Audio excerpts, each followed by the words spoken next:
Faites le tour de la ville, vous tous, les hommes de guerre. Faites une fois le tour de la ville. Tu agiras ainsi pendant 6 jours. 7 sacrificateurs porteront cette trompette retentissante devant l'arche. Banganga nzambe sambo bakomema bakelelo sambo oya mungongo makasi liboso na sanduku na boyokani. Le 7e jour, vous ferez 7 fois le tour de la ville. Mokolo oya sambo bokozungulukele ngumba oyo mbala sambo. Et les sacrificateurs sonneront de la trompette. Pe banganga nzambe bakoula kelelo. Quand ils sonneront de la corne retentissante, quand vous entendrez le son de la trompette, tout le peuple poussera des grands cris. Alors la muraille de la ville s'écroulera et le peuple montera à l'attaque, chacun devant soi. Nous pouvons nous asseoir pendant que nous faisons d'autres lectures. Apocalypse chapitre 8. Nous commençons au premier verset. Quand l'agneau ouvrit le 7e sceau, il y eut dans le ciel un silence d'environ une demi-heure. Oui, j'ai vu les 7 anges qui se tiennent devant Dieu. Cette trompette leur firent donner. Nous prenons Esdras chapitre 4.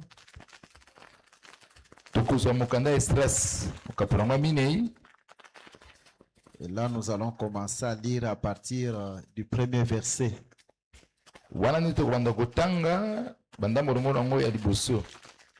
Les ennemis de Juda et de Benjamin apprirent que les Juifs, ici de l'exil, construisait un temple en l'honneur de l'Éternel, le Dieu d'Israël.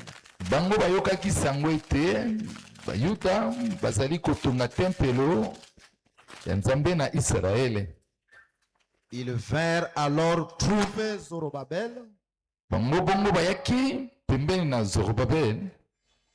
et les chefs de famille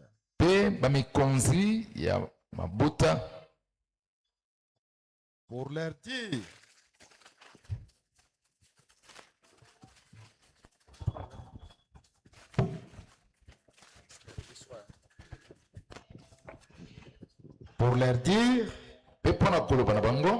nous voulons construire avec vous. En effet, nous adorons votre Dieu comme vous. Et c'est à lui que nous offrons des sacrifices depuis l'époque où Echadon, roi d'Assyrie, nous a fait monter ici. Utawapi mokonzi na Suria Esther Adot amatisaki biso awa epai na nzambe wana nde biso tutumbaka bambeka na biso. Le verset 4 toujours d'Esdras chapitre 4. Alors les populations du pays découragèrent les peuples juifs. Nabongo bavandi na mboka wana balukaki kolembisa bato na bayuda. Elles l'intimidèrent pour l'empêcher de construire. Bongo balukaki kobangisa bango pona kopekisa bango bakoba na kotonga. Elles soudoyèrent des conseillers pour faire échouer son entreprise. Bongo bapesaki lokola kanyaka epai na baoyo bazali kosala mosala mpo ete mosala wana ekende liboso te. Voilà, nous pouvons nous arrêter là. Que Christ bénisse la lecture de sa parole. Que Jésus vous bénisse aussi.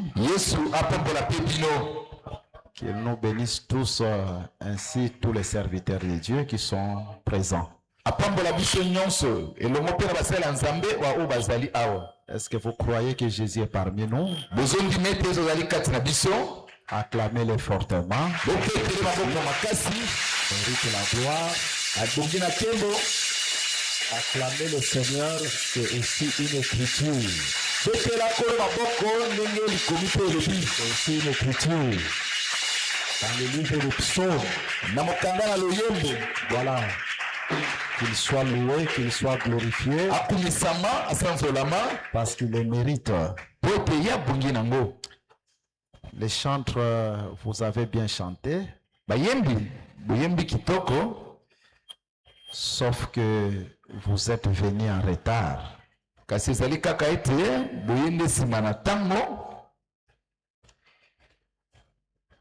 Les chantres doivent être au culte avant tout le monde.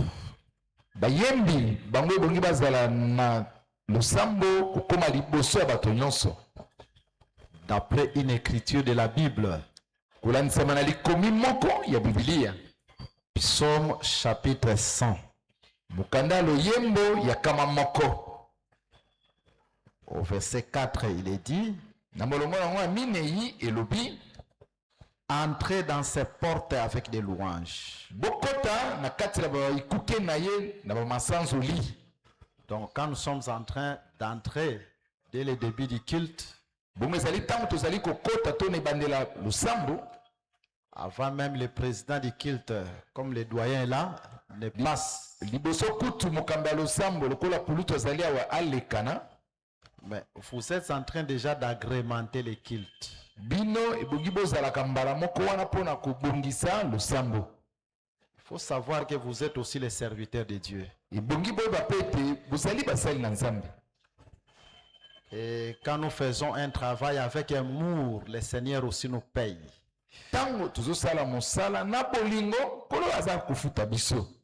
Jésus est celui qui paye mieux que les hommes.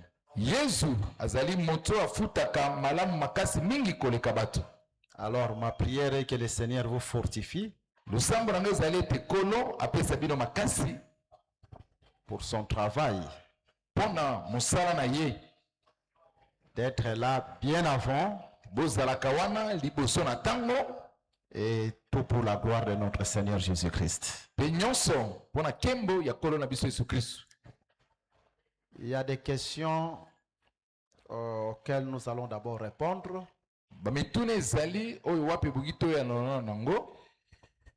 Nous croyons que les questions sont bibliques.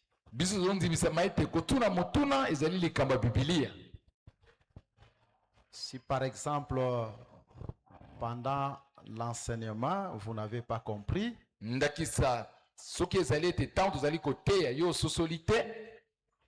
ou vous avez un avis contraire,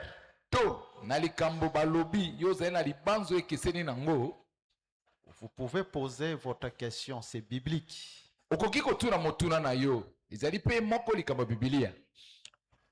Voilà, il y a des questions auxquelles nous allons répondre.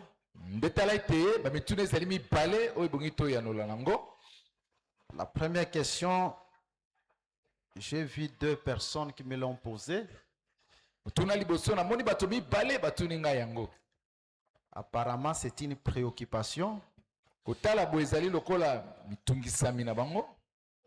Ils veulent que nous puissions vraiment éclairer encore cela. Ce qui n'est pas mal. Alors la question est celle-ci. Je pense que le dimanche, nous étions en train de parler sur les 7 paroles. À la 7e parole, la muraille doit tomber. Et nous avons dit que Jésus à la croix avait prononcé cette parole.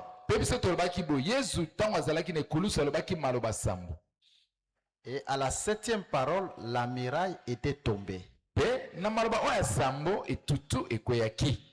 La muraille en question fit la victoire sur la mort. Bongo etutu nango ezali nde elonga likolo na kufa.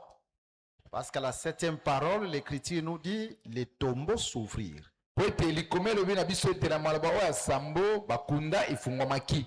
Selon Hébreux chapitre 2 que nous avons lu avec vous, Kolatisa mokanda bayebela mibale oyo totangaki elongo na bino. nous avons compris que depuis Adam, tous nous étions retenus sous la servitude de la mort. Biso sosolaki ete longwa na Adamu biso nyonso tokangemaki na se na bowumbu ya kufa. Aucun tombeau n'était ouvert Kundata moko te ezalaki ya kofungwama. parce que la mort régnait. Po kufa nde ezalaki kokonza. C'est ce que Hébreux chapitre 2 dit. Yango nde mokanda bayebela mibale elobi. Mais ce jour-là, à la 7e parole de Christ, Kasi na mokolo wana na maloba oyo ya sambo ya Kristu, les tombeaux qui étaient fermés, kunda oyo to bakunda ezalaki kokangema. ton tombeau était fermé, Kunda na yo ezalaki kokangema. les miens aussi étaient fermés, Yanga kolo ezalaki kokangema. nos tombeaux étaient fermés. Bakunda na biso ebele ezalaki kokangema. Parce que nous étions retenus sous la servitude de la mort. Po biso ezalaki ya kokangema na se na bombo ya kufa. Mais ce jour-là, les tombeaux s'ouvrirent. Kasi tala na mokolo wana bakunda efungwamaki. À la 7e parole, Na maloba oyo ya sambo, à la 7e parole, s'il vous plaît, na maloba oyo ya sambo, la muraille tomba. etutu ekweyaki. La mort fut vaincue.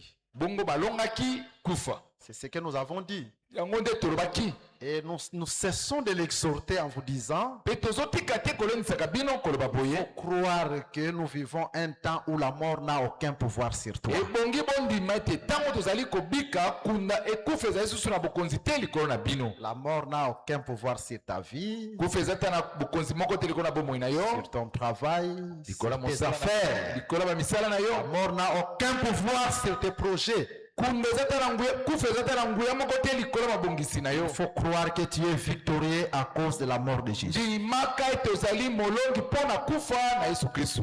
Est-ce que tu crois comme moi? Ondimi yango lokola nga, Recevez cela au nom de Jésus. zwa yango na kombo na Yesu Kristu. Et la préoccupation était Kotungisama likambo yango ezali ete que nous puissions étaler cela aussi par rapport à l'ordre prophétique, les temps de l'Église. tokoka mpe na kotalisa yango kolandisa na molongo ya esakoli kolobela na ntango ya ekelezia.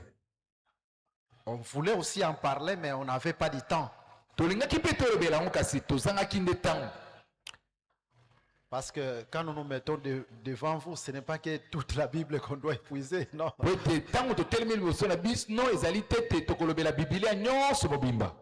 Il y a des choses auxquelles Dieu nous pousse à parler, Ezali na balikambo to makambo nzambe aza kotindika biso toloba yango. et d'autres, le Seigneur lui-même sait, on peut en parler au temps convenable. Kolo ye moko ayebi ete likambo songolo na ntango ebongi tokoki kolobela Parce que yango. c'est poussé par le Saint-Esprit que les hommes ont parlé la part de Dieu. Po ezali nde kotindikama na molimo mosantu nde bato baloba na likambo na nzambe. Mais néanmoins, ces préoccupations nous ont poussé à pouvoir creuser un peu par rapport à la marche de l'Église. Tata kobongo bamitungisio etindiki biso tokoka na kotimola mwa moke kolandisama na kotambola lekelezia. Parce que si les plans physiques nous mourons, Po ete kolandisama na nzoto na biso boye tokufaka. c'est-à-dire au temps de Dieu, Pe nous ne nous mourrons pas qu'un féticheur te bouffe. Non. tokufaka ntango enfant de nzambe Dieu, abongisi s'il peut mpo na mourir, biso tokufaka te mpo ndoki C'est-à-dire, tongakisa Dieu liso. a fini sa mission avec son fils. Soki mwana nzambe moko akufi elakisi ete Ntango nzambe convenable. asisi mosala na ye epai ya mwana na ye na ntango ebongi. Maintenant, un jour, l'Église doit être enlevée. Kasi mokolo moko ekelezi ekono etolamaka. Nous avons parlé hier de l'enlèvement. Lobeleki tolobaki na likambo kone etolama. Parce que la Bible nous déclare que les morts en Christ résisteront premièrement. Po biblia elobi na biso ete bato bakufi na kati na kristo bango nde bakosekaka liboso. Et ensuite, nous les vivons. Nsima ngo bo bakozalaka na bomoi. Nous serons transformés. Nous allons changer. Tokobongwanaka. Parce que la chair et le sang ne peuvent pas hériter les royaumes. Po ete nzoto mpe makila ekosangolaka bokonzi ya nzambe te. Nous devons changer, porter un autre corps. Biso bongi tobongwana tolata nzoto mosusu. C'est ce que l'Écriture dit. Yango nde likomi elobi. Maintenant, la mort là qui sera vaincu pour que nous puissions être enlevés. sikoyo ekufa wana bakolongaka yango po ete biso tonetolama. Dans la marche de l'église, il faut que la trompette sonne aussi 7 fois. Na kati ya ntango ya kotambola ekeleza kelelo mpe ebongi ebeta mbala sambo. C'est une question très pertinente. Ezali motuna oyo ezali motu ya makasi. Voilà pourquoi nous voulons lire une écriture. Yango tina tolingi totanga likomi moko. Apocalypse chapitre 4. Mokanda ne moniseli mokapo na mwa mine. Nous prenons le verset premier. Tozwi molongo na mwa liboso. Après cela, Nde nsima na yango j'ai regardé et voici, natalaki nde mona boye. une porte était ouverte dans le ciel. Ekuke moko ezalaki kofungwama kuna na makolo. La première fois que j'avais entendu me parler avec la force d'une trompette, dit alors, Na mbala liboso naokaki mongongo yango koloba na ngai na mongongo ya kelelo. monte ici. Mata awa. Je m'arrête seulement là. Natelemi kaka wana. Parce que dans la Bible, même un iota de l'écriture, Pepe na kati ya Biblia ata putu. dans un iota de l'écriture, il y a une inspiration. Ata putu alikomi. Na kati na putu wana ndimbolo ezali. Et le livre d'Apocalypse, c'est un livre symbolique. Pe buku oyo ye moniseli elobi makambo ebele na babilembo. Dieu est dans l'interprétation, mais d'une manière symbolique. Nzambe kuna na kati aza kolimbola makambo kasi na lolenga babilembo. Nous disons que le livre d'Apocalypse n'est pas l'ombre. Tolobaka boye buku ya moniseli ezali elilingi te. C'est la loi qui possède l'ombre. Ezali nde mobeko oyo ezali koya liboso na elilingi. Le livre d'Apocalypse, c'est l'interprétation, mais d'une manière symbolique. Mokanda ya moniseli ezali ndimbola kasi balimboli likambo kuna na babililingi. Je vous donne un exemple. Naza kopesa bino ndakisa moko. Quand Jean, dans Jean chapitre 5, Mokanda Yohane ya mitano. il y a une voix qui lui dit Eza na mongongo moko elobi na ye. que le lion de la tribu de Juda a vaincu. Kosi ya libota ya Yuda alongi. Et digne d'ouvrir les livres et d'en rompre les sceaux. Yenda koki kofungola buku pe kokata babilembo nango. Quand il regarde, il voit l'agneau. Tango atali amoni nde pate. Mais Jean a l'interprétation. Kasi Yohane aza na ndimbola. Il sait que le lion là Ayebete kosi wana et l'agneau là, na pate wana c'est le Seigneur Jésus-Christ. ezali kolo Yesu Kristo. Ce qui est différent dans la loi. Oye keseni na kati na mobeko. Dans la loi, on vous parle d'un agneau physique. Na kati na mobeko kuna baza kolobelelo na pate oyo aza ya nzoto boye.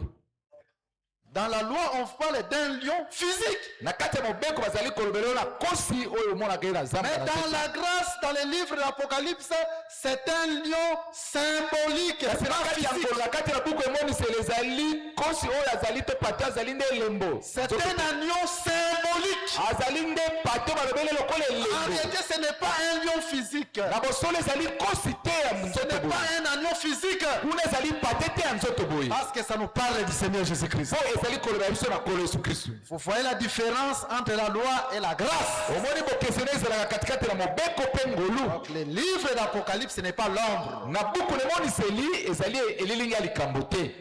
Le livre d'Apocalypse, Buku ya emoniseli c'est la réalité sous forme symbolique. balobeli nde bosolo ya likambo kasi na lolenge ya babilembo. Vous voyez, c'est dans ce sens-là que nous sommes en train d'évoluer.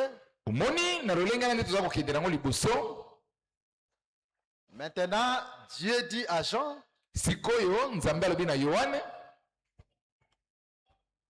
monte ici. mata awa. C'est un symbole. Ezali elembo. Et comme la chair et le sang ne peuvent hériter les royaumes, Lokola makila pe mosuni ekosangola bokonzi na Nzambe te. Jean n'est pas monté avec les corps physiques, non. Yohana mataka na nzoto na bomoto te. Ce corps-ci ne peut pas monter. Nzoto oyo ekoki komata te. C'est l'homme intérieur des gens. Ezali moto ya kati ya Yohane. Parce que quand nous sommes là, il y a aussi l'homme intérieur. Po ete ndenge tozalaka boye moto ya kati mpe azali. Dieu peut prendre l'homme intérieur, ton homme Nzambe intérieur, akoki kozwa moto na ya kati. il le fait voyager. Amemi akende na mobembo.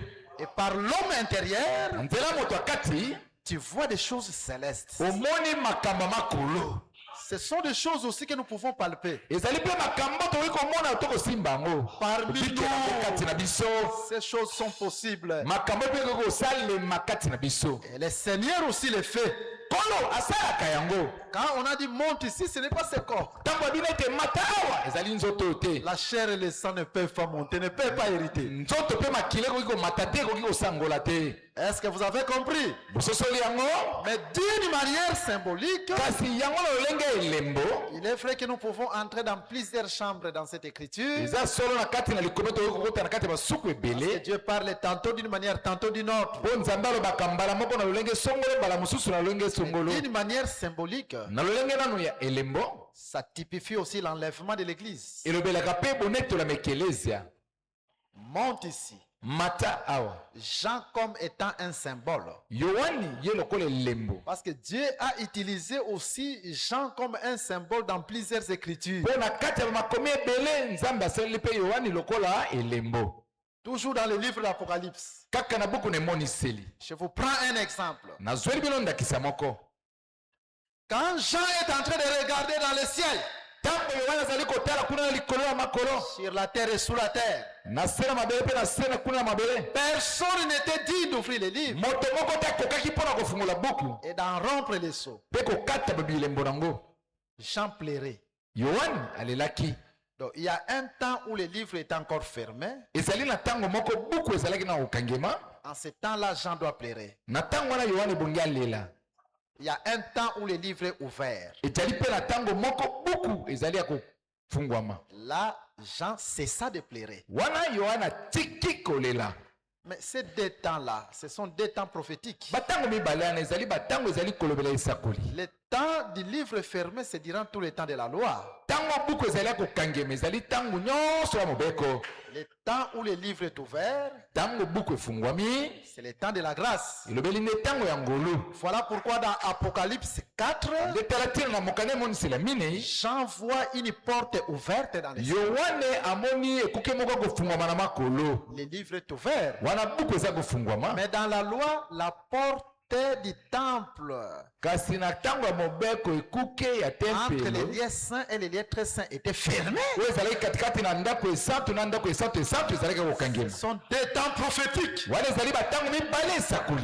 Donc, dans le temps de la loi, Jean qui pleure, bongo na ntango ya mobeko yohana azali kolela ce n'est pas Jean physique. ezali yohana ya nzoto boye te Ce pleurs-là, c'est toute l'humanité. kolela wana elakisi nde mokili mobimba Donc, ceux qui nzamba kangelio ekuke, il faut qu'on si dise là. Dieu ferme la porte pour toi il faut pleurer Esengo fo ezala soki ekuke fungwani. la joie doit te rare si la porte est ouverte Esengo ezalaka te soki nzamba apesi yo diamant te. vous pouvez avoir la joie si Dieu te donne le diamant Apesi yo diamant mais te donne le diamant, mais ya la bokonzi cause- ekangami. du royaume mais la Banda conférence kolela. commence à pleurer Apesi yo or, apesi yo bandako Te mais donne l'or, ekuke te ya donne royaume l'argent. ekangami banda kolela. mais la porte du royaume est fermée Voilà commence à pourquoi pleurer Jésus a dit tala ntina yesu alobaki cherchez premièrement le royaume. bolukana na liboso nyonso bokonzi C'est très important. eza na motuya makasi Ngonga oyo tozobika eza temps oyo nzambe afongoli eko. l'état où nous vivons c'est l'état où Dieu a ouvert la porte Tika ete nzambe afongoli makambo no nyonso. laisse que Dieu puisse ouvrir tout ce que Oyo ezalaki akokangama efungwama na kombo na Yesu. cela puisse ouvrir au nom de Parce que Jésus-Christ c'est le temps de l'ouverture. ezali ntango ya bofungwami Vous voyez? moni Maintenant, le temps de plaire dans la Bible, sikoyo ntango ya kolela na kati ya bibilia c'est le temps aussi où la mort règne. ezali mpe ntango oyo kufa ezali kokonza Remarquez, lisez bien la Bible. Hein? mona boye ntango ya bibilia malamu Quand Jésus était mort yesu ntango akufaki et qu'il était ressuscité, bien asekwaki avant qu'il n'apparaisse à d'autres disciples, liboso ete akenda mimonisama na bayekoli il misusu y a une écriture qui dit que les disciples plairaient. etiali na likomi moko elobi ete bayekoli bazalaki kolela Parce qu'ils croyaient que le Messie est retenu dans le tombeau. mpo bazalaki kobanza ete masiya asi akangemi kuna na kati na kunda Donc, les pleurs, c'est un temps où la mort règne. bongo kolela ezali ntango oyo kufa ezali kokonza Même quand Jésus est arrivé dans le tombeau de Lazare, les gens pleuraient parce qu'il y avait ata la mort. ntango yesu akomaki nano na kunda ya lazare bato Parce qu'il y bazali avait la kolela mort.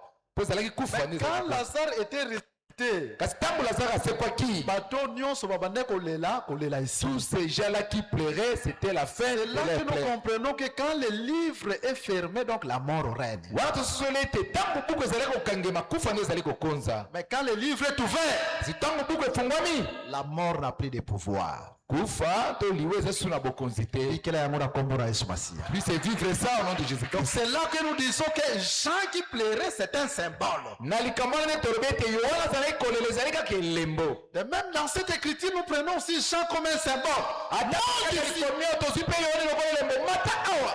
Mais Jean parle de tout un peuple, de l'enlèvement de l'église. kasi yohana azali nde elembo ya libota mobimbo ezali kolobela konetolama ekelezia. Avant que Jean ne monte, kasi liboso ete yohana amata Jean lui-même est en train de dire, yohana ye moko azali koloba après ces choses, nsima ya makambo oyo. ces choses c'est quoi? makambo nde nini? Jean est en train de monter après ces choses. yohana azali nde komata nsima makambo to eloko oyo. Mais ces choses-là, c'est le temps de cette église. eloko nde nini ezali nde ntango ya bikelezi ya sambo. Parce que dans chaque église, il y a une trompette qui sonne. po ete na kati na ekelezi ya moko ezali na kelelo moko ezali kowula. Lisez dans la première église, botanga na kati ya liboso ekelezi ya liboso il y a une trompette qui sonne. kelelo moko ewulaki. Voilà ce que l'Esprit dit à l'église. tala likambo molimo elobi na ekelezi. La première église. wana ekelezi ya liboso. On ne dit pas ce que le docteur Blaise dit à l'église. balobi tete oyo molakisi blaise alobi na ekelezi. Mokolo kaka o moto akobanda koloba awa to panzana na biso. Le jour où un homme commencera à parler ici, laisse que nous puissions nous disperser. Voilà pourquoi nous nous confions au Saint-Esprit. Dans la tine na biso tomitika kana maboka molimo musantu. Parce que nous croyons que nous ne connaissons rien. Po tozondima ete biso toyebi eloko te.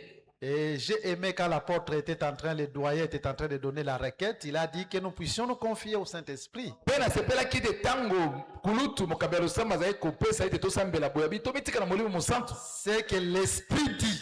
Oyo molimo elobi. Donc le messager de l'église, c'est Jésus sous forme de Saint-Esprit. Momemisango ekelezi ezali yesu ye na lolenge ya molimo musantu. Le messager de l'église, ce n'est pas un homme américain Momemisango ekelezi qui ezali est encore dans le tombeau. ya mboka na Amerika oyo ezali na kati na Branham. biso toyokaka sango Branham Une alobi fausse doctrine. wana ezali mateya ya mabe. La Bible dit ce que l'Esprit dit. biblia elobi boye likambo eloko molimo elobi. Donc le messager de l'église, c'est Jésus sous forme de Saint-Esprit. moto amemelaka ekelezi ya sango ezali yesu ye na lolenge ya molimo mosantu. Maintenant, quand nous comptons cette église, soki totangi bekelezi ya sambo donc Jésus doit dire 7 fois.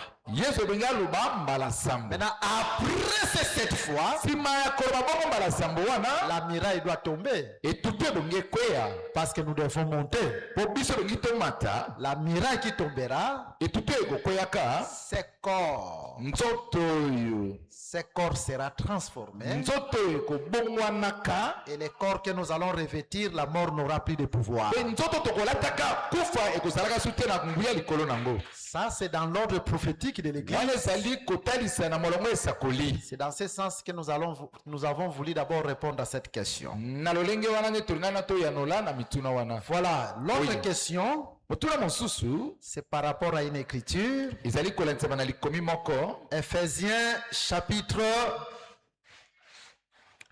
Éphésiens kanda na efeso chapitre 4.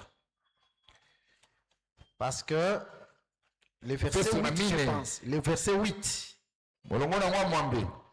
C'est pourquoi il est dit, yango ntina elobami boye étant monté en haut, wana ye amataki na likolo. il a émené des captifs ye amemaki elongo nde bakangemi. et il a fait des dons aux hommes. mpe apesaki makambo na bato. Voilà, je peux d'abord m'arrêter là. nakoki nano kotelema wana. Une question nous a été posée par rapport à cette écriture. motuna moko batunaki biso kolandisama na likomi oyo. Hier, nous l'avons seulement cité, mais nous ne lobi l'avons pas. totangaki yango Nous kaka l'avons pas lu. totangaki yango te. Parce que nous avons dit ceci, tolobaki boye que quand Jésus, dans Matthieu chapitre 24, est en train de sortir du temple, na matatu bayali na mine ntango yesu aza kobima libanda ya tempelo. cette chose est prophétique. ekela wana ezali esakoli. C'est Jésus qui devait quitter ce corps pour revêtir un autre corps. elobeli nde yesu ebongaki atika nzoto mpo akende alata nzoto mosusu. Nous avons dit selon Marc chapitre 16 verset 12, tolobaki bokolanisa mokanda Matayo zomela motoba molongo ngo zomela Jésus mibale. va apparaître à ses disciples, les disciples de Maïs qui allaient à Emmaüs sous une autre forme. Yesu akoka komimonisa na bayekoli ne bazali kokende na nzela na Emmaüs azalaki wana na Donc, lolenge ya nzoto. après la résurrection, c'est une autre forme de Jésus-Christ. Nzoka nde nsima lisekwa ezali Yesu na lolenge mosusu. Un corps qui pouvait pénétrer les murs. Nzoto oyo ekoki kokatisa te tutu boye. Mais son premier corps ne pouvait pas pénétrer les murs. Kasi nzoto feki nango na liboso ekoki kokatisa tutu boye te. Après la résurrection, c'est Jésus sous une forme. Kaka nsima lisekwa ekomi Yesu na lolenge mosusu. C'est ça Jésus qui est sorti du temple. Yango nde tolobeli Yesu abimaki libanda tempelo. Maintenant, quand il sort du temple, Tango abimi libanda tempelo. tu dois monter sur la montagne. Yesu ebongi amata likolo na ngomba. Nous avons dit le ciel aussi, c'est une montagne. Tolobaki boye makolo mpe ezalaka ngomba.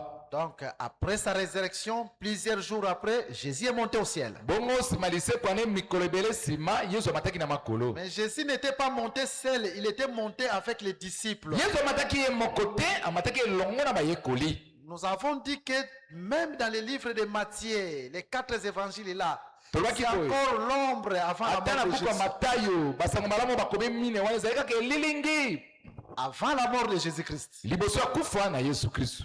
Et nous avons lié cela à cette écriture d'Éphésiens chapitre 4 au verset 8. Kasi yango tosangisaki yango na likome Efeso ya mine molongo na ngwa mwambe. Jésus, quand il était monté, Yesu ntango amataki selon cette écriture, engemela likome oyo il est monté avec des captifs. amataki elongo na bakangemi. Donc ces captifs-là, Bato ya kangaki wana comme nous voyons les apôtres avec qui il est monté, ndenge tozomona batoma amataki na bango elongo. et aujourd'hui ce sont les ministres, c'est les ministères, parce qu'ici on parle du ministère. Kasi lelo ezali basala lotomo awa ezali nde lotomo mpo bazali kolobela nde lotomo. Il est vrai que dans d'autres écritures, Ezali solo na kati ya makomi misusu on nous parle aussi que Jésus, nous sommes morts avec Jésus, baza et nous kolobela sommes biso ressuscités avec lui. kufaki elongo na Yesu mpe tosekaki elongo na ye. Là c'est toute l'église. Wana elobeli nde Tous les kelesa enfants de mobimba bana nyonso ya Et Nzambe nous sommes assis avec lui tovandi bongo elongo na ye dans les lieux célestes, kuna na bisika ya makolo sur la montagne. likolo na Il y a ngomba. aussi l'écriture qui le dit. Likomi mpe ezali elobi Mais yango. ici, Jésus est en train de parler des ministres. Kasi awa Yesu alobeli nanu kaka basali ya lotomo. C'est pour dire seulement qu'un ministre, c'est quelqu'un qui parle du haut des cieux. Même Et si vous vous le voyez- voyez comme ça, mote azali moto alobelaka biso longwa na bisika ya likolo ata omoni ye si boye vous le voyez du haut des chairs, ata so omoni netumbeli les boye choses qu'il doit parler, ce ne sont pas des choses terrestres. makambo oyo ebongi alobaka ezali makambo ya mabele te, Ce sont des choses qu'il reçoit de la montagne. ezali nde biloko makambo aza kozwa kuna likolo na Il est ngomba monté avec Christ. mpo ye amataki elongo na Kristu. Il doit nous parler des choses célestes. Ye ebongi alobelaka biso makambo ya makolo. Un ministre ne peut pas venir parler ici de sa maison, mote akoki koya te banda kolobela bandako na de ye, son habillement, molato ndenge alataka, de ses voyages. bamibembo ye akendaka asalaka. La Bible est tellement grande. Tala biblia eza kutu La monene Bible est très riche. mpe eza na bozwi ebele. Un ministre doit nous parler des choses qu'il reçoit d'en haut. motei soki aye ebongi alobelaka biso makambo aza kozwa Voilà likolo. pourquoi Jésus doit prendre ce qu'il devait faire des ministres, les monter avec eux sur la montagne. tala ntina Yesu ebongaki azwa bato banga akomisa bango bateyi amatala Afin bango que kuna likolo quand ya ils doivent ngomba nous parler, qu'ils nous parlent des choses célestes. po ete ntango bango ebongi balobelaka bino makambo ya likolo. Que Jésus vous bénisse. Yesu apambola bino. Acclamez le Seigneur parce qu'il mérite. Betela kolo maboko mpo abongi na lokumu. Je voulais d'abord répondre à cette question. Na nga na yalola mituna mibale oyo. Nous avons dit hier que nous ne sommes pas pressés. Lobe eleki tolobaki ete tozokima mbangu te. Je sens que je devais exhorter sur des choses. Naza koyoka ete ebongaki nalendisa mpo na likambo moko. Si le Seigneur nous donnera le temps, Soki kolo akopesa biso ntango, nous allons évoluer, nous allons parler sur Apocalypse chapitre 8. tokende liboso tokoloba mpo na mokanda emoniseli ya mwambe. Parce qu'il y a une préoccupation qui nous a aussi été posée hier. Po ezali na kotungisama moko oyo batunaki biso lobe eleki. Docteur, vous avez parlé de l'enlèvement au 4e saut, la première partie du 4e saut. Molakisi olobeli biso na likambo konetolama netene ya liboso ya ndanga ya minei. On n'a pas bien compris, le 4e saut, c'est la 4e trompette. Tososolaki malamu te ndanga ya minei ana ezali kelelo ya boni. Ce n'est pas ce que nous avons dit. yango tende biso tolobaki Je pense à partir de l'ouverture du 7e saut. na banzi banda na ntango ya bofungwami ya Nous elembo allons ya sambo comprendre que dans le 7e saut, il y a aussi les 7 premiers sauts. bokoka kososola ete na ndanga oyo ya sambo ezali mpe na bandanga C'est ya comme liboso le ti na oyo ya 7e jour motoba qui englobe tous les jours. yango ezali lokola ekokani na mokolo ya sambo oyo etonda na kati na mikolo nyonso nyonso Et dans la ligne prophétique, mpe yango na molongo esakoli nous allons comprendre bokoka kososola dans le 7e saut, na ndanga oyo ya sambo les 7 trompettes commencent quand bakelelo sambo eza kobanda ntango nini parce que nous devons faire la part des choses comme nous l'avons dit hier, po ebongi toyebaka kokabola makambo kitoko ndenge tolobaki lobi elekaki entre la trompette qui sonne avec éclat pour l'enlèvement katikati na kelelo babeti yango na mongongo makasi oyo elobeli biso mpo na kokende et la trompette qui sonne avec éclat pour des frappes. na kelelo bongo makasi oyo ezali kolakisa kobeta ya bato mpo na kanda ya Et nous nzambe allons aussi expliquer toutes ces choses-là par rapport à Apocalypse chapitre 8. tokokoka mpe kolimbola makambo wana nyonso kolandisa ya mokanda emoniseli ya mwambe Dieu nous fera grâce. nzambe akosala biso Mais ngolu hier dans notre enseignement, kasi lobeleki na kati wana tozali koteya nous avons dit qu'il y a une trompette qui a le pouvoir de déplacer. tolobaki boye ezali na kelelo moko ezali na bokonzi ya Quand kotambwisa cette bato trompette sonne avec éclat, soki kelelo wana babeti yango na mongongo makasi les peuples qui campaient, ces peuples doivent se déplacer. liboto bazalaki na molako na bango ya kovanda ebongi batelema kokende Et nous avons dit que l'enlèvement, c'est un grand déplacement, un grand voyage que nous attendons. tolobaki boye konetolama ezali kotambola monene mobembo monene oyo tozali kozela Et ce déplacement, mpe kotambola wana ça ne sera pas par nos efforts. ekoki kosalema te na makasi na biso moko C'est la trompette qui va nous déplacer. kelelo nde ekotambwisa biso Et la trompette là, mpe kelelo wana c'est l'enseignement. nde lelakisi C'est ce que nous avons dit. yango nde tolobaki Une maman m'a appelé aujourd'hui. Cette maman aime beaucoup les choses de Dieu. lelo mama moko abengaki nga mama nalingaka makambo ya nzambe mingi Elle ne manque pas au culte. Hein? nakoya losambo bazangaka te Elle m'a appelé parce que son mari est malade. abengaki nga mpo mobali nga aza hospitalisé. kobela aza na Elle me dit, papa, abinanga papa trompette oyo lobeli. la trompette là que tu as parlé Ekosone wapi na Congo to ekosone wapi? ekobetaka wapi na mboka Congo to bisika nini La maman n'avait pas bien compris. mama nasosolaki kitoko te Elle croyait que cette trompette c'était une trompette physique. akazi ete kelelo wana ezali oyo tomonaka bato basimbi bo eza kobeta Mais là, on était en train de lui expliquer que ça c'est symbolique. kasi tala tolimbolaki ete wana elobi kaka ezali elembo La trompette physique ne peut jamais nous enlever. kelelo bato basimbaka na maboko bekoki konetolaka biso te Mais la trompette qui va nous déplacer, c'est l'enseignement des apôtres. kasi kelelo ekosala ete tolonga kokende ezali nde lelakisi ya batoma Parce que dans cet enseignement, il y a la vie et l'immortalité. mpo na kati ya elakisi oyo bomo ezali mpe kozanga kufa nde eza na kati C'est cet enseignement qui va nous donner la force de ressusciter et d'être transformé pour être enlevé. lilakisi wana nde kopesa biso nguya ete tosekwa tobongwana mpe tonetolama Dans cet évangile, il y a la vie et l'immortalité. na kati ya sango malamu oyo bomo ezali mpe kozanga kufa Voilà eza na pourquoi kati nous appelons cet évangile l'évangile éternel. nde tala ntina sango malamu oyo tobengaka yango sango malamu ya seko Quelque chose qui est éternel, c'est quelque chose qui ne meurt jamais. eloko ezali seko ezali eloko ekufaka te Et quand Paul écrit à Timothée, mpe ntango mpona komi epai na il timote dit que dans cet évangile, il y a la vie, alobi ete na kati ya sango malamu oyo bomo ezali il y a l'immortalité. mpe kozanga kufa ezali C'est-à-dire, c'est un évangile qui ne meurt pas. elakisi ete ezali sango malamu oyo ekufaka te C'est un évangile éternel. ezali sango malamu oyo ya seko na seko Même si on appelle ça saine doctrine. ata babengi yango ete malakisi esantu Saine doctrine veut seulement dire une doctrine qui est propre. malakisi esantu elakisi kaka ete ezali lilakisi oyo ezali na litono La te doctrine des apôtres. lilakisi ya moboko ya batoma Mais c'est un évangile éternel parce que dans cet évangile, il y a la vie et l'immortalité. kasi ezali sango malamu ya seko na seko mpo na kati na yango bomo ezali mpe kozanga Je kufa m'étonne, j'ai entendu un jour nakamwaki nayokaki mokolo moko un prédicateur connu même motei moko kutu oyo ayebani dans les églises des saints. en train de prêcher que l'évangile éternel viendra seulement après l'enlèvement. Alors si l'évangile éternel viendra après l'enlèvement, abandonnons les églises parce que nous n'avons pas la vie. Nous n'avons pas la vie. L'évangile éternel, c'est un évangile qui a la vie. C'est un évangile qui ne meurt jamais. C'est un évangile qui a le pouvoir de nous ressusciter. Quelque chose qui est éternel, c'est quelque chose dont la mort n'a aucun pouvoir. Est-ce que vous comprenez comme moi? Si vous recevez cet évangile, vous ressuscitez au nom de Jésus-Christ. Tu es ressuscité, même tes affaires aussi sont ressuscitées. Vous savez, est-ce que je puisse vous montrer un mystère?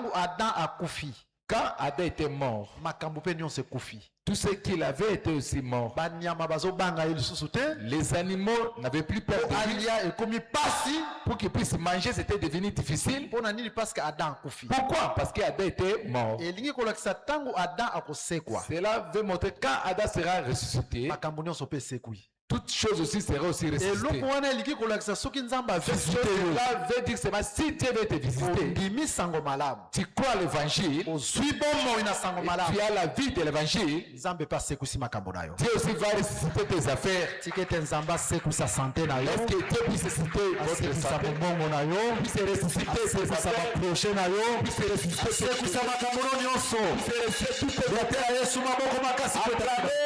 très fort pour Jésus-Christ.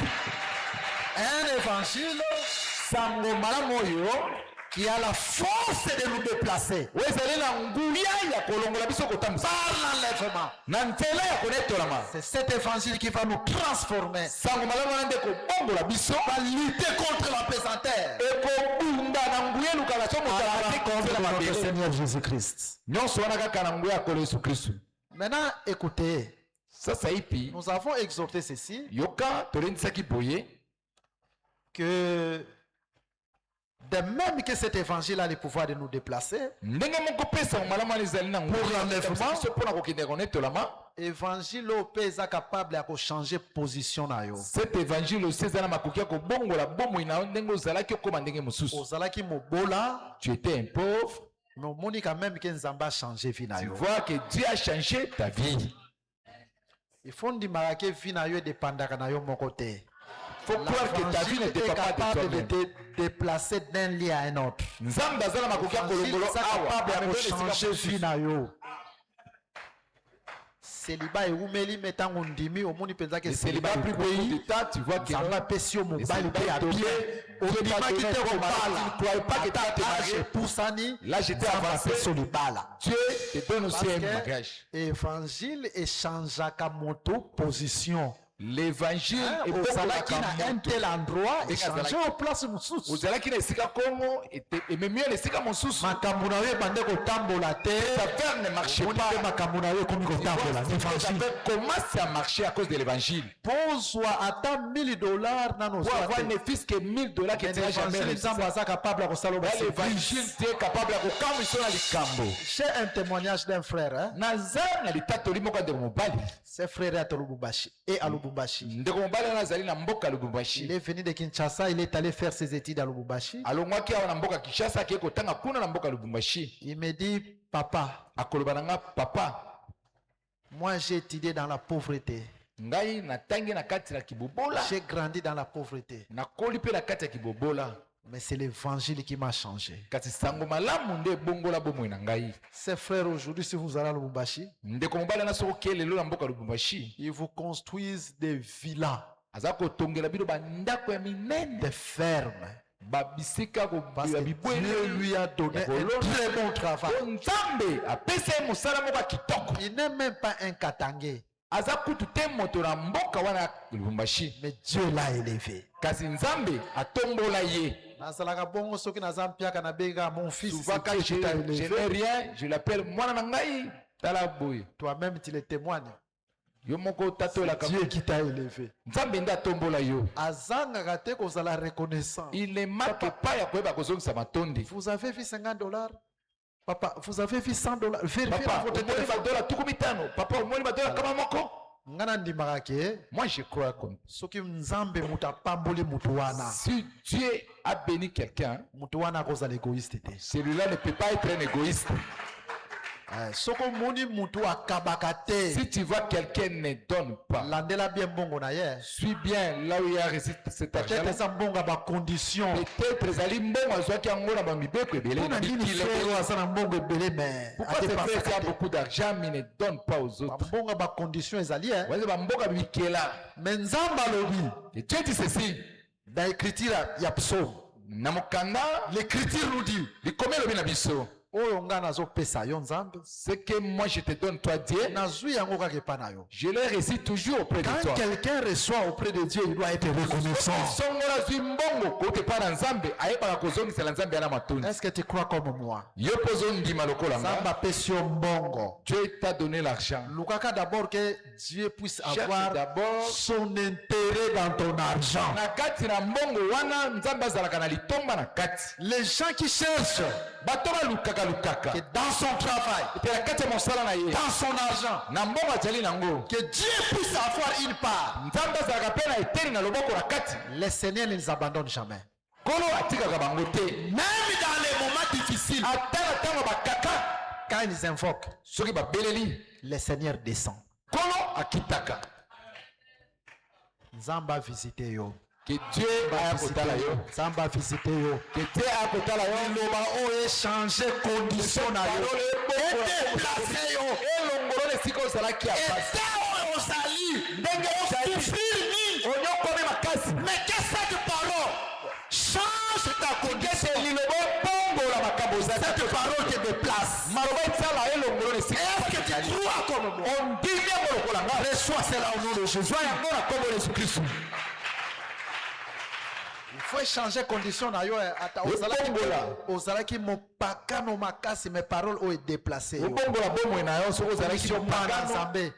tike tokoma mwana na Ozalaki Nzambe. na temps difficile. Ozali kobika Pauvreté. na Famille na bino pauvreté. kibobola na libota kibobola. Yoka kondimi. Mais toi qui as crié, Yo pondimi. toi tu as crié. Nzamba changer vie na yo. Que Dieu puisse changer ta vie. Nzamba visiter au nom de Jésus. Dieu puisse te visiter au nom de Jésus. Mais Nzambe il faut akuta intérêt. Car si Dieu doit trouver l'intérêt. Écoute, je vous lis l'écriture. Yoka, nazotangela bino likomi moko. 1 Samuel. Samuel ya liboso. Chapitre 2. Kaporanga mibale. Écoutez Yoka, la prière que Anne est en train de faire. losambo oyo ana azali kosala. Parce qu'il y a beaucoup de prières qui ne sont pas exaucées parce que on fait ces prières mal. Po ba losambo ebele nzambe andimaka yango te po basambela yango na lolenge ya mabe.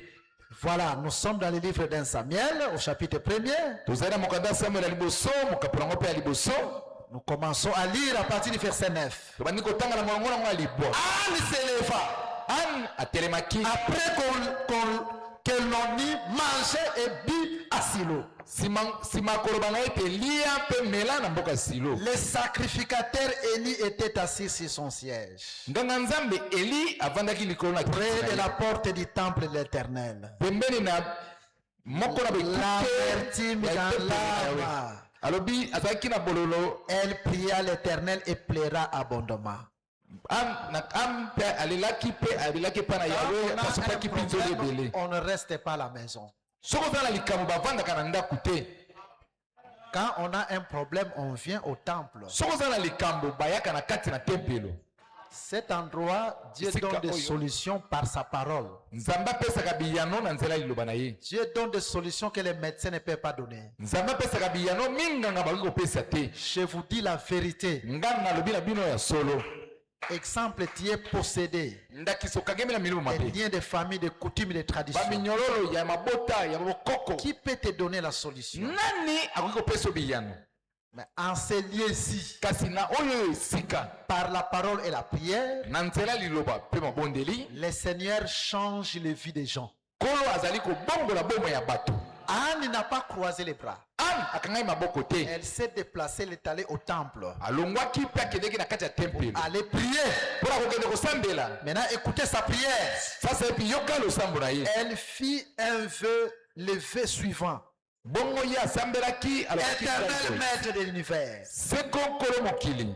Si tu consens à regarder la détresse de ta servante, si Soko sepeli otala mawa ya mosali na yo mwasi. tu te souviens de moi, Soko kiko mikundela na ngai. si tu n'oublies pas ta servante, Soki obosani mosali na mwasi. et lui donne un fils, Pe opesi kaka mwana. je le consacrerai à l'Éternel. Yena kokabela yo ye Yahweh. Très important. Na moto ya makasi. Vous voyez la prière de Anne. Omoni losambe ana salaki. Dans sa prière, elle était stérile. Na kati ya bamabondeli na ya azalaki kobota te. Elle demande un fils. Asengi mwana moko mobali. Et dans sa demande, Na kati ya kosenga na ye. Dieu devait trouver son intérêt. Nzambe angaki amona litomba na ye nini na Alors, kati. mwana oyo nakopesa pa Nzambe. Abi cette fois ici je lui donnerai à Dieu. Nzambe amoni intérêt na ngai eza na kati. Dieu a vu son intérêt na kati. Nakotika bongo te funa fungola mabota na Je ne ye. vais pas laisser comme ça, je dois ouvrir qu'elle commence à enfanter. Nzambe asuki kopeseka mwana wana te Dieu ne abakeli s'est pas bana limité mosusu. seulement lui donner seulement un seul fils, il a ajouté encore d'autres fils. Pona koloba boye. Pour dire ceci, Nzambe alingaka Dieu aime aussi na nyonso tokoki kosala amona pe intérêt na dans ye. tout ce que nous pouvons faire qui est aussi son intérêt. Soki Nzambe azomona intérêt na ye na Si mosala Dieu ozosala, voit son intérêt dans le travail qui est salaire fait, ozwaka. dans les salaires qu'on te paye, Nzambe pa kotika yo te. Dieu ne va pas t'abandonner. Est-ce que vous comprenez madame? Tu comprends? Toza na mosala monene tozosala awa. Nous avons un grand travail que nous sommes en train de faire À ici. chaque parcelle. Kosomba lopango Est-ce qu'il n'y a pas vraiment un frère ici ya solo eza na ndeko mo mobali awa te qui a des moyens, oyo aza na makoki qui peut venir même en cachette, akoki koya ata ye moko boye dire en tout cas je donne 5 000 $. abi napesi ata bagola badola koto mitano, Je donne 10 000 $. napesi ata badola ata koto Je zomi, donne 1 000 $. napesi ata badola koto moko, Ata oye en secret. ata soki oye yo moko ya kobombana. Nzambe abato abongo atikaka te. Déjà pareil, Dieu ne peut pas les abandonner. Yo pe selon ba moyen na yo. Toi aussi kolanza makoki ojali Parce nango, que na Israël mutu nyonso abandaki kopesa. parce que en Israël tout le monde donnait. Tel que dimanche. Na kisa lokola mokolo Bien, en tout dimanche, cas, semaine yo Lobi. Nzambe apamboli ngai. dans cette semaine Au lieu passée ya ici, 3 000 Dieu m'a nakopesa donné. 5 000. Laisse que au lieu de donner 3 000, je vais donner 5 000. Nakopesa 10 000. Je vais donner 10 000.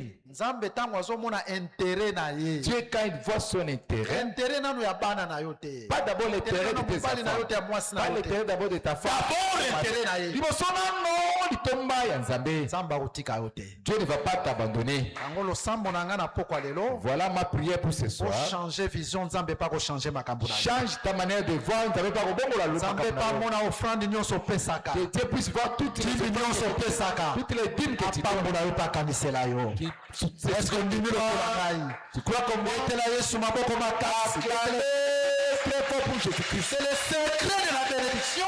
Bongo sekele lipamboli. Jésus va déplacer beaucoup de gens. Ah, Yesu akosala ete bakendele bakende. comme la Toujours trompette dans ce traitement, lokola kelelo. déplace, elongolaka moto na esika mpe amemi Jésus esika va te mosusu. déplacer. Yesu akolongola na esika ozali mpe amemi na esika mosusu. Akolongola yo na stérilité akopesa bana. Il va te faire quitter la stérilité. Akolongola na célibat akopesa mwasi to Il va te mobali. faire quitter le célibat. Akolongola na pauvreté akofungula makambo nyonso. Il va Akolongola na maladie akopesa bonne santé. Reçois cela au nom de Jésus. Reçois cela au nom de Jésus. Voilà, nous avons lu une écriture boye totangaki likomi moko dans le livre d'Esdras. na kati na buku na Esdras. Esdras chapitre 4. Esdras mokopo nango ya minei. Pourquoi j'ai pris cette écriture? Mpo na nini nazwaki likomi oyo? Pour vous faire voir que Mpo na kotalisa bino ete l'œuvre de l'université 83, c'est une œuvre qui est beaucoup combattue. mosala ezali kosalema awa na université tukuma mbela misato ezali mosala baza kobundisa yango makasi. Quand nous lisons cette écriture, Tango biso totangi likomi oyo, pourquoi l'œuvre de Dieu devait être combattue? mpo na nini totina nini mosala Nzambe Les ennemis de Juda et de Benjamin banguna na apprirent que les Juifs ici de l'exil construisaient les temples. Ce sont les ennemis de Dieu, les ennemis d'Israël. Ils ne voulaient pas voir la prospérité du temple, la construction du temple. Tout le monde n'est pas d'accord pour que cette œuvre aille en avant. Rien qu'en écoutant que nous voulons acheter la parcelle, nous sommes en train de faire l'opération achat parcelle. Il faut évacuer Vous devez savoir que tout le monde n'est pas content de ça. Tout le monde n'est pas content que cette œuvre puisse avancer. Et dans cette écriture, on dit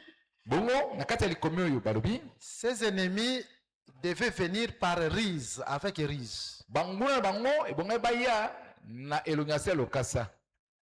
La ruse en question s'infiltrait même parmi les enfants d'Israël. Mais leur mission n'était pas que l'œuvre de l'Éternel prospère. Leur mission était que le travail cesse. Mais vous les verrez au milieu du peuple. C'est pour vous dire que tous ceux qui se réunissent avec nous ne sont pas pour nous.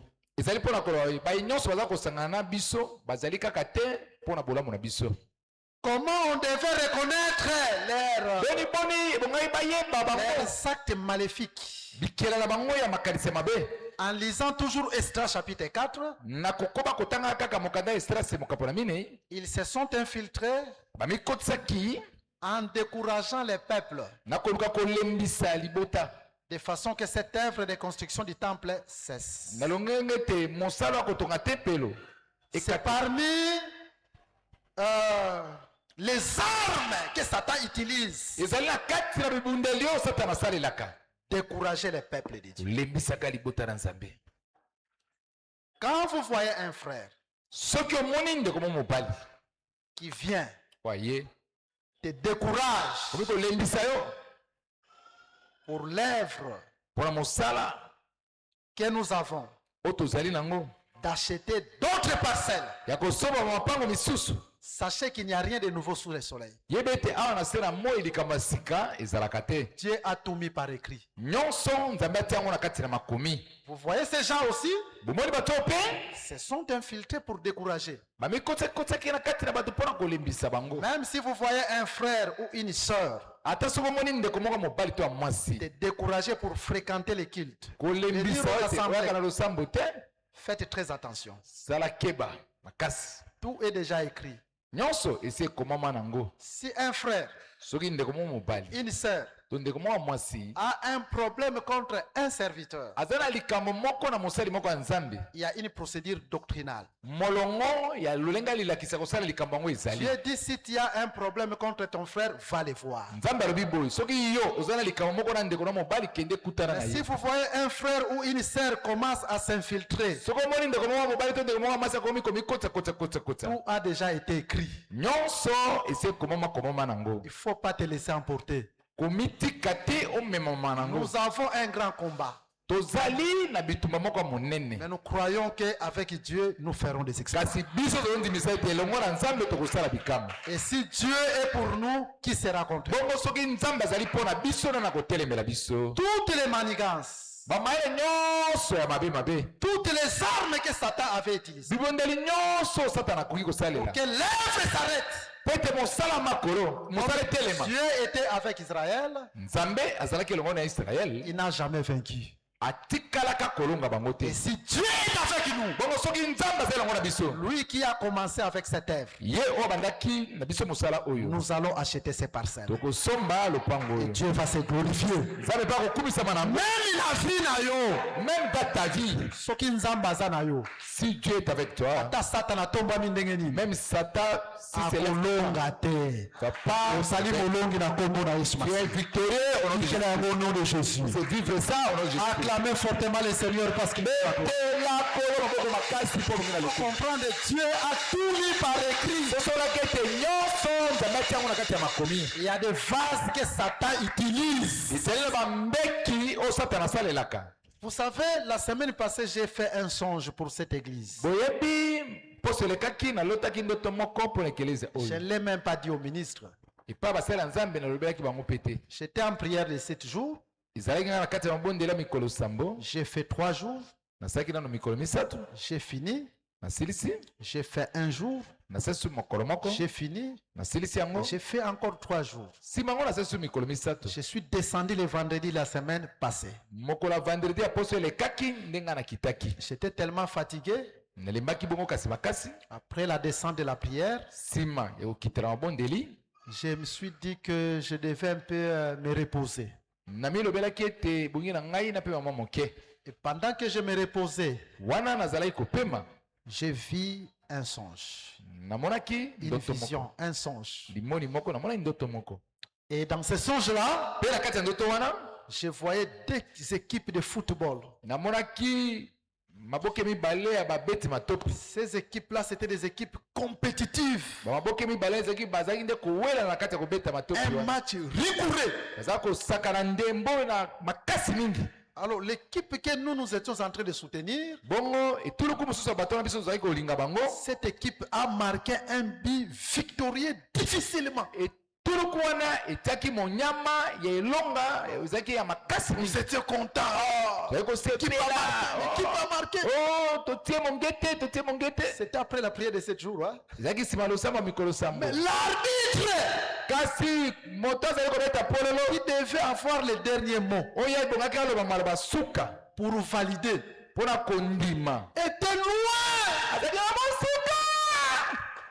Il ne savait pas si c'était un but ou non. L'arbitre s'est approché. Maintenant, on attendait. Arbitre, l'arbitre a pris beaucoup de temps. Parce qu'il devait vérifier. C'est un but à valider ou non. Nous étions impatients d'attendre. Mais à la fin, l'arbitre a validé le but. Et notre équipe était victorieuse. Nous étions là. Mais ce n'était pas facile. Hein? Je me suis réveillé.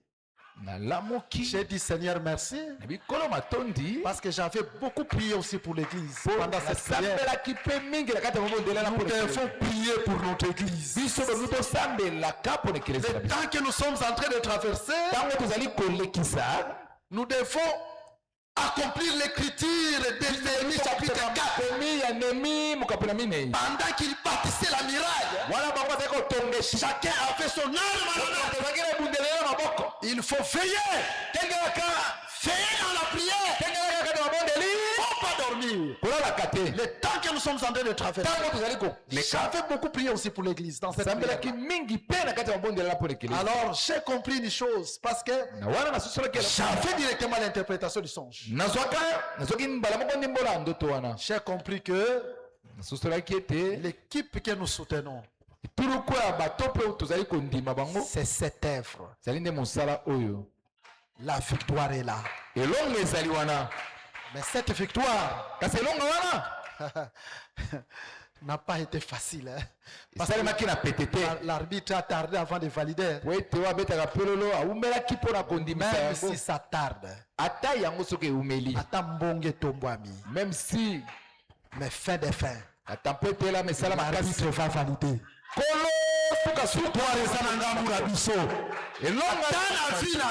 Même dans ta vie, même si les choses traînent, Jésus descendra. Vous savez, il y a beaucoup même de serviteurs dans cette ville de Kinshasa qui se disent de notre par la bouche. Même Même à l'intérieur, dans des provinces.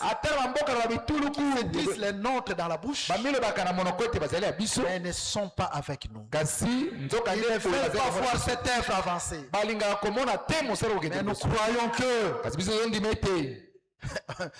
kaka ndenge tomonaki na vision, tel qu'on a vu ça dans la vision, et longa et ça n'angambo na biso. Okosomba lupango na kombo na Yesu Masihi. Nous allons acheter cette parfum au nom de Jésus. Zamba kopesa yo mbongo ebele. Va te donner beaucoup d'argent. Kaka yo na mbongo kozwa okosomba lupango. Toi seulement avec l'argent que tu auras. Au nom puissant de Jésus-Christ. Na kombo na nguya Israël nyonso tombami kokwea na kombo na Yesu. nyonso qui s'est élevé.